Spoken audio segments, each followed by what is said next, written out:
Դուք գիտեք, որ Հայաստանը եւ Ադրբեջանը տեքստ են համաձայնացրել խաղաղության պայմանագրի։ Դուք որ գաք իշխանություն ընդունելու եք այդ տեքստը, թե ասել եք, չէ, սա վատ տեքստ է, մենք ուրիշ մասին է այդ տեքստը։ Խաղաղության Ո՞վ է համաձայնագրի։ կարդացել այդ տեքստը։ Տեքստի բովանդակությունը 17 կետով մամուլում ինչ որ ձևերով դուրս է եկել։ Եվ իրենք ասել են, որ մեծ իմաստով հենց դա է։ Իրանց ասել է, գիտեք, իրանք այնքան բան են ասել։ Չէ, եկեք ասենք, լավ, այն ինչ որ գիտենք, այդ դրան դուք կհամաձայնեք թե չէ, այն ինչ որ գիտենք։ Ես կողմ եմ միանշանակ խոսակցությանը։ Ես կողմ չեմ պատերազմին։ Բայց ես վստահ եմ նաև, որ այս իշխանությունները որևէ պարագայում չեն կարող հայանպաստ փաստաթուղթ համաձայնել։ Հիմա դուք այդ փաստաթուղթը, որ եթե հայանպաստ փաստաթուղթ լինի, պետքա նախ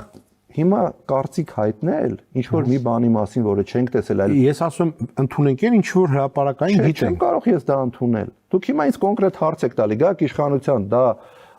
ստորագրելու եք, թե չեք ստորագրելու։ Ես ասում եմ այդ տեքստը ձեր համար ընդունելի է, թե չէ։ Կլինի, կկանչեք ձեր մոտ հարցազրույցի, կետ առ կետ բոլոր հարցերին կպատասխանեմ։